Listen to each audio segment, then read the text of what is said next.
कल होने वाली मीटिंग की। कल यानी 19 मार्च को केंद्रीय चुनाव समिति की बैठक होगी, जिसमें उत्तर प्रदेश, बिहार, आंध्र प्रदेश, तमिलनाडु, ओडिशा समेत 13 राज्यों में बाकी बचे उम्मीदवारों के पैनल पर चर्चा की जाएगी। माना जा रहा है कि कल की बैठक के बाद बीजेपी की तीसरी लिस्ट सामने आ सकती है। आपको बता दें कि बीजेपी लोकसभा चुनाव को लेकर अब तक 2 लिस्ट जारी कर चुकी है। पहली लिस्ट में 195 नामों की घोषणा की गई थी। 16 राज्यों, 2 केंद्र शासित प्रदेशों को लेकर यह लिस्ट जारी हुई थी और दूसरी लिस्ट में 72 उम्मीदवारों के नाम आ चुके हैं। इस तरह बीजेपी अब तक 267 उम्मीदवारों के नाम जारी कर चुकी है, लेकिन अभी भी कई राज्यों में नाम बाकी हैं। तो निगाहें टिकी हैं बीजेपी की केंद्रीय चुनाव समिति की कल होने वाली इस बैठक पर, जिसमें कि माना जा रहा है कि बीजेपी 13 राज्यों के उम्मीदवारों पर मंथन करेगी, उनके नामों का ऐलान करेगी। अगर सीटों के लिहाज से देखा जाए तो उत्तर प्रदेश सबसे बड़ा राज्य है। यहां पर लोकसभा की 80 सीटें हैं। बीजेपी का पूरा फोकस वैसे तो तमाम राज्यों पर है, लेकिन उत्तर प्रदेश को लेकर खास रणनीति भी तैयार की जा रही है।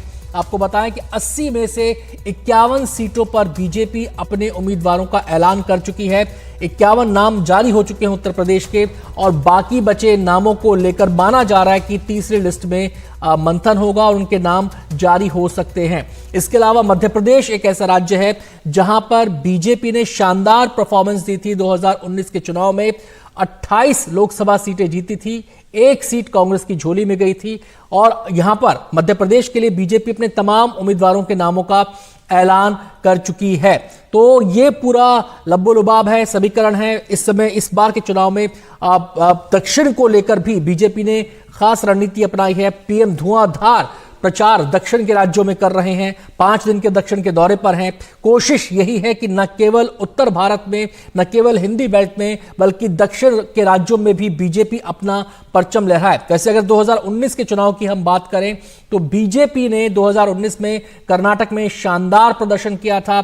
कर्नाटक में बीजेपी ने 26 सीटें जीती थी। वहीं अगर हम बात करें तेलंगाना की, तो तेलंगाना में 4 सीटें बीजेपी जीतकर आई थी। तो तमाम पहलुओं पर हम चर्चा करेंगे। विकास भदौरिया हमारे साथ जुड़ चुके हैं बीजेपी की कल होने वाली इस बैठक के तमाम पहलुओं पर चर्चा करने के लिए। विकास, किन किन राज्यों का, कुल 13 राज्यों का जिक्र है, 13 राज्यों के नामों की घोषणा हो सकती है। कौन कौन से वो राज्य हैं जहां पर उम्मीदवार फाइनल हो जाएंगे? और सबसे बड़ा सवाल लोगों के मन में यूपी को लेकर है, क्या यूपी की लिस्ट पूरी हो जाएगी? देखिए, अब यूपी और बिहार 2 राज्य ऐसे हैं जो हिंदी पट्टी के ऐसे बड़े राज्य हैं जहां से बीजेपी को बड़ी बढ़त मिलती रही है पिछले 2 लोकसभा चुनाव में। और उत्तर प्रदेश की 24 लोकसभा सीटें ऐसी हैं जहां पर अभी भी बीजेपी के उम्मीदवार आना बाकी है, जबकि बिहार से तो लगभग सभी उम्मीदवार आना बाकी है। वहां गठबंधन लगभग आखिरी स्वरूप ले चुका है, लेकिन उम्मीदवारों को लेकर अभी भी वहां पर स्थिति साफ नहीं है। जाहिर तौर पर जहां से कहा जाता है कि पटना और लखनऊ से होते हुए दिल्ली का रास्ता जाता है, तो ये 2 महत्वपूर्ण राज्य हैं। उसके अलावा देखिए, राजस्थान की कुछ करीब 11 सीटें अभी शेष बची हुई हैं जहां के लोकसभा उम्मीदवार की सूची बाहर आनी बाकी है। महाराष्ट्र एक महत्वपूर्ण जगह है जहां से काफी उम्मीदवार बचे हुए हैं। इसके अलावा उड़ीसा, आंध्र प्रदेश, तमिलनाडु, तेलंगाना, कर्नाटक, केरल, ये वो राज्य हैं जहां से बीजेपी के उम्मीदवार आना बाकी हैं अभी। तो जाहिर तौर पर ये वो 13 राज्य हैं जहां से बीजेपी को काफी लोकसभा उम्मीदवारों की घोषणा करनी है। और जो 370 का उसका टारगेट है कि पिछली बार से ज्यादा तकरीबन 67 सीटें जीतना, वो इन्हीं राज्यों में से होकर आएंगी। तमिलनाडु से, तेलंगाना से, उड़ीसा से, केरल से, इन राज्यों से बीजेपी को आगे बढ़त मिलेगी और महाराष्ट्र से भी बढ़त मिलने की उम्मीद है। तो जाहिर तौर पर ये जो केंद्रीय चुनाव समिति की बैठक होगी, आज जो कोर ग्रुप की बैठक होगी, यहाँ से जो उम्मीदवारों के नाम सामने आएंगे, जो पैनल फाइनल होंगे, वो बीजेपी को 303 सीटों से आगे ले जाने के लिए बेहद मददगार होंगे। आता हूं विकास में आपके पास, और बाकी जो हलचल है राज्यों को लेकर उसके बारे में भी हम बात करें। केंद्रीय चुनाव समिति की बात हो गई, उसके बारे में क्या क्या बिंदु रहेंगे वो विकास ने बताया। अब बात बिहार की कर लेते हैं, क्योंकि बिहार एक ऐसा राज्य है जहां पर अभी भी बीजेपी ने एक भी नाम की घोषणा नहीं की है। और उसकी वजह क्या है? बिहार में एनडीए में सीट शेयरिंग को लेकर अगले 2 दिन बेहद अहम है। सीट शेयरिंग एक मसला ऐसा है जो अटका हुआ है, और ये अगले 2 दिन बेहद अहम होने जा रहे हैं। इसके लिए आज मुख्यमंत्री नीतीश कुमार दिल्ली पहुंच रहे हैं। यहां वो बीजेपी और सहयोगी दलों के नेताओं से मिलेंगे और सीट बंटवारे को अंतिम रूप दिया जा सकता है इन 2 दिनों के दौरान। सूत्रों का कहना है कि इस बार जेडीयू 16 सीटों पर चुनाव लड़ना चाहती है तो बीजेपी 17 सीटों पर। वहीं बीजेपी अपने खाते की 1 सीट वीआईपी पार्टी को देने को तैयार है और अगर वीआईपी पार्टी के मुखिया मुकेश सहनी एनडीए में नहीं रहते हैं, मतलब अगर उस सीट पर राजी नहीं होते हैं, तो ये सीट उपेंद्र कुशवाहा को दी जा सकती है। इसके अलावा चिराग को 5 सीट, जीतन राम मांझी और उपेंद्र कुशवाहा को 1-1 सीट देने की बात भी कही जा रही है। वहीं अगर बात करें हम पशुपति पारस की, तो अगले 2 दिन कोई अंतिम फैसला उनको लेकर भी लिया जा सकता है। हालांकि अभी तक के फॉर्मूले फाइनल नहीं हुए हैं, तो अंतिम 2 दिन बेहद अहम है बिहार के लिहाज से और बिहार को लेकर बीजेपी का भी काफी फोकस है। हम सीधे रुक करेंगे, हमारे संवाददाता मनीष कुमार हमारे साथ जुड़ गए हैं। मनीष, आपसे ये जानना समझना चाहते हैं कि ये सीट शेयरिंग का फॉर्मूला इतना उलझा हुआ क्यों है इस बार? सहयोगी ज्यादा हो गए हैं क्या? देखिए, बिहार में निश्चित रूप से एनडीए में सहयोगियों की संख्या बढ़ी है, लेकिन बात कोई उलझी हुई नहीं है। बिहार में कमोबेश एनडीए के अंदर जो सीटों की संख्या होगी वो तय हो गई है कि इस बार बीजेपी सर्वाधिक 17 सीटों पर लड़ेगी, यानी कि उनके 17 सांसद हैं तो 17 जो सिटिंग गेटिंग का जो भी उनका यह है कि 17 से कम सीटों पर वो नहीं लड़ेंगे। जेडीयू के 16 सांसद हैं तो जेडीयू को भी 16 सीटें मिलेंगी और साथ ही साथ चिराग पासवान जिनके 6 सांसद होते थे, बाद में उनकी पार्टी का विभाजन हुआ, तो इस बार चिराग पासवान 5 सीटों के साथ ही इस समझौते के लिए तैयार हो गए हैं। लेकिन उनकी वो इसलिए 6 से पिछली बार 6 सीटों पर लड़े थे, इस बार 5 सीटों पर इसलिए वो राजी हुए हैं क्योंकि बीजेपी ने उनके चाचा पशुपति पारस को इस पूरे गठबंधन एनडीए गठबंधन से बाहर रखने की उनकी शर्त को मान लिया है और साथ ही साथ उनके मन मुताबिक सीटें दी हैं। चिराग पासवान ने जो अपने कोटे की 1 सीट खगड़िया छोड़ी है, खगड़िया पिछली बार उनका सिटिंग था, इस बार उन्होंने वो सीट छोड़ दी है, तो अब तय यह होगा कि वो उस सीट पर बीजेपी लड़ती है या जेडीयू। जेडीयू ने साफ कर दिया है कि इस बार जो उनके 14 सांसद हैं और जो 2 सीटें हैं, उनकी 2 सिटिंग सीटें जा रही हैं, एक गया की और दूसरी काराकाट की। गया सीट जीतन राम मांझी की हम पार्टी को जाएगा, जीतन राम मांझी वहां से संभावित उम्मीदवार भी हैं, और काराकाट की सीट उपेंद्र कुशवाहा को जाएगा जो कि वहां से संभावित उम्मीदवार हैं। तो इन दोनों सीटों के बदले में, गया के बदले में जनता दल यूनाइटेड को किशनगंज की सीट मिल रही है क्योंकि वो चाहती है कि कम से कम पार्टी 1 सीट पर एक मुस्लिम उम्मीदवार को चुनाव लड़ाए। और दूसरी सीट कौन होगी ये उसका अभी बीजेपी के साथ बातचीत चल रहा है, जो आज शाम तक वो भी स्थिति स्पष्ट हो जाएगी। जहां तक उपेंद्र कुशवाहा जीतन राम को आगे बढ़ाएंगे और भी तमाम पहलुओं पर चर्चा करेंगे, लेकिन उससे पहले उत्तर प्रदेश की बात भी हम कर लेते हैं। बिहार हो गया, उत्तर प्रदेश हो गया। बिहार में 40 सीट, उत्तर प्रदेश में 80 seat. BJP Uttar Pradesh core group की बैठक होनी है। बैठक में गृह मंत्री अमित शाह, जेपी नड्डा, सीएम योगी आदित्यनाथ और दोनों उप मुख्यमंत्री भी शामिल होंगे। इसके बाद पार्टी यहां के बचे हुए उम्मीदवारों का ऐलान कर सकती है। अब तक बीजेपी ने यहां के 51 उम्मीदवारों की लिस्ट जारी कर दी है, जिसमें पीएम मोदी, राजनाथ सिंह समेत महेश शर्मा, हेमा मालिनी, स्मृति ईरानी, साध्वी निरंजन ज्योति जैसे कई नाम हैं। यूपी की 80 सीटों पर सभी 7 चरणों में वोटिंग होनी है, तो यूपी पर सबका ध्यान रहता है क्योंकि दिल्ली का रास्ता कहते हैं वाया लखनऊ होते हुए जाता है। तो सीधे हम रुख करेंगे, हमारे संवाददाता रणवीर हमारे साथ जुड़ गए हैं। बीजेपी कोर ग्रुप की आज बैठक है उत्तर प्रदेश को लेकर, तो हम सीधे रणवीर के पास ही चलते हैं। रणवीर, 51 सीटों का ऐलान हो चुका है, लेकिन कुछ एक सीटें ऐसी हैं जिनको लेकर लोगों के जहन में सवाल है।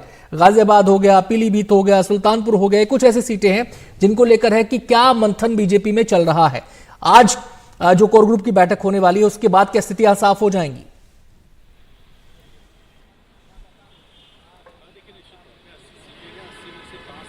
सहयोगियों को दी बीजेपी की 34 सहयोगी 4 पार्टी थे, जिसके अध्यक्ष रणवीर, आपकी आवाज हम तक नहीं मिल रही है। हम कोशिश करते हैं तकनीकी खामी जल्द दूर हो जाए, फिर आपसे हम बातचीत करें। तो यूपी को लेकर आज बीजेपी के कोर ग्रुप की बैठक हो रही है। यूपी बीजेपी कोर ग्रुप की बैठक हो रही है। इस बैठक में पार्टी के तमाम दिग्गज शामिल हो रहे हैं। 51 नामों की घोषणा उत्तर प्रदेश के लिए बीजेपी ने पहली ही लिस्ट में कर दी थी और अब बाकी बचे नामों पर सबकी निगाहें टिकी हैं। ये मंथन चल रहा है कि ये जो कुछ एक सीटें ऐसी हैं जिनको हॉट सीट भी कहा जा सकता है, गाजियाबाद की सीट है, पीलीभीत की सीट है, सुल्तानपुर की सीट है, इनको लेकर लोगों के जहन में तमाम तरह के सवाल है कि यहां से किसको प्रत्याशी बनाया जाएगा। यह भी सवाल उठ रहा है कि यहां पर नामों को होल्ड क्यों कर लिया गया। ऐसे तमाम सवाल लोगों के जहन में हैं और ऐसे ही सवालों के जवाब आज की बैठक के बाद मिल सकते हैं। कल सीईसी की बैठक होनी है, आज कोर ग्रुप का मंथन हो रहा है, उसके बाद माना जा रहा है कि नामों को फाइनल कर दिया जाएगा और फिर सीईसी की बैठक के बाद उन पर अंतिम मोहर लग जाएगी और फिर इन नामों का ऐलान किया जा सकता है। जहां तक यूपी की बात है तो इस बार बीजेपी का टारगेट यह है कि बीजेपी यहां पर जो है 80 के आसपास सीटों का टारगेट लेकर चल रही है। देखना यह है कि कितना इस टारगेट को पूरा कर पाती है। सीधे हम रुख करेंगे रणवीर का। रणवीर, क्या स्थितियां आज क्लियर हो जाएंगी? जिन सीटों पर नामों की घोषणा नहीं हुई है वहां पर तमाम नाम और ऐसी सीटें जिनको लेकर कयास लगाए जा रहे हैं कि ये कैंडिडेट रिटेन करेंगे या नहीं करेंगे।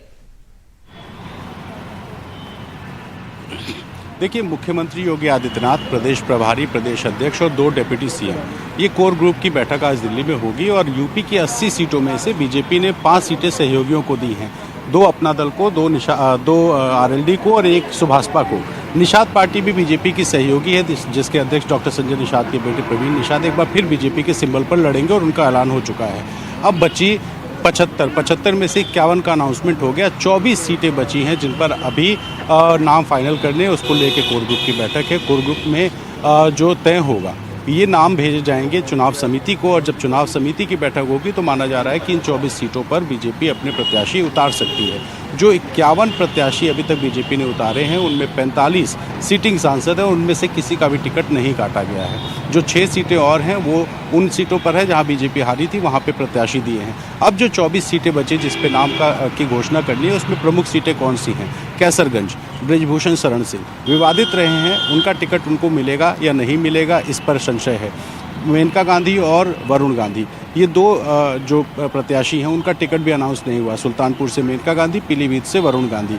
इसके अलावा 8 बार के सांसद पूर्व केंद्रीय मंत्री संतोष गंगवार बरेली से, उनको टिकट मिलेगा या नहीं। केंद्रीय मंत्री वीके सिंह जो गाजियाबाद से सांसद है, उनका टिकट भी घोषित नहीं हुआ है। इसी तरह से अलीगढ़ है, प्रयागराज है, कानपुर है, ये तमाम ऐसी सीटें हैं जो वीआईपी सीटों की श्रेणी में आती हैं और इन पर अभी तक बीजेपी ने तय नहीं किया है कि जो मौजूदा सांसद हैं उनको देना है या फिर प्रत्याशी बदलने हैं। और इसी वजह से जो 24 नाम है उसको लेके बहुत सारी चर्चाएं हैं कि वरुण गांधी, मेनका गांधी को टिकट मिलेगा या नहीं मिलेगा। इतने सारे विवादों में रहने के बाद क्या बृजभूषण शरण सिंह को बीजेपी फिर से टिकट देगी या उनका टिकट कट जाएगा? संतोष गंगवार का एज फैक्टर काम करेगा या नहीं? इसी तरह से कानपुर है, रीता बहुगुणा जोशी बीजेपी की बड़ी नेता हैं, कैबिनेट मंत्री बीजेपी में रह चुकी हैं, कांग्रेस की प्रदेश अध्यक्ष रह चुकी हैं। तो कई बड़े नाम हैं, कई चर्चाएं हैं। संभव है कि कल की बैठक के बाद जब टिकट का अनाउंसमेंट हो तो बीजेपी ने 24 सीटें जो बची हुई है उसकी भी घोषणा भारतीय जनता पार्टी की तरफ से कर दी जाएगी। जी रणवीर, आते हैं आपके पास। मध्य प्रदेश का रुख कर लेते हैं। आपको बता दें कि मध्य प्रदेश की राजधानी भोपाल में बीजेपी नेताओं की बैठक हो रही है। इस बैठक में लोकसभा चुनाव की तैयारियों को लेकर चर्चा की जा रही है। बैठक में प्रदेश के सभी बड़े नेता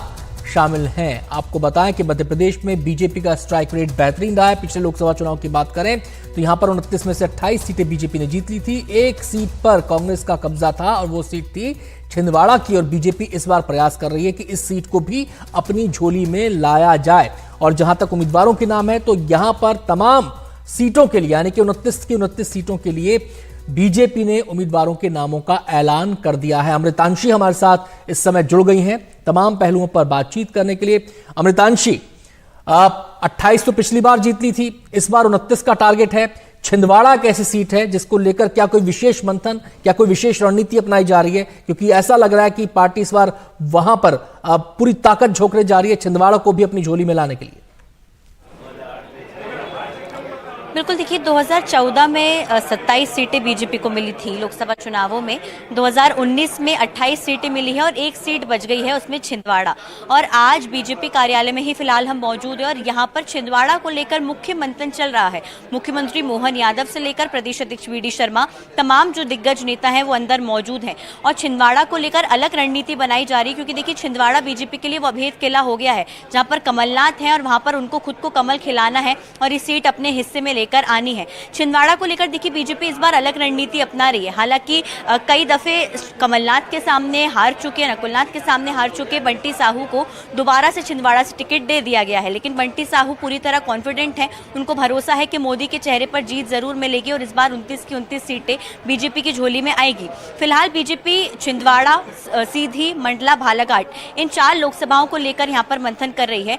बीजेपी अपनी पुरानी टेक्निक यहां पर अपना रही है। बीजेपी की आदत होती है जब भी बीजेपी के सभी प्रत्याशी घोषित हो जाते हैं तो वो लोकसभा वार अपनी जो रणनीति है वो तय करते हैं और ऐसे में आज 4 लोकसभाओं की रणनीति यहां पर तय की जा रही है। छिंदवाड़ा के तमाम पदाधिकारियों को यहां पर बुलाया गया है, किस तरह लाभार्थियों से संपर्क करना है, केंद्र सरकार की योजनाओं को जन जन तक पहुंचाना है, राम मंदिर के मुद्दे को जमीनी स्तर पर कितना भुनाना है, चाहे झुग्गी बस्तियों में जाकर हो या फिर लोगों के पास जाकर हो। अलग अलग रणनीति बनाई जा रही है और बीजेपी पूरी तरह इस बार छिंदवाड़ा पर फोकस की हुई है। हो सकता है कि बड़े नेताओं के दौरे भी छिंदवाड़ा में आगामी 1 महीने में देखने को मिले, क्योंकि बीजेपी यहां पर किसी भी हाल में एक जो सीट बची हुई है वो छोड़ना नहीं चाहती है और बाकी 28 सीटों पर अपना जो मोमेंटम है वो जारी रखना चाहती है। जी।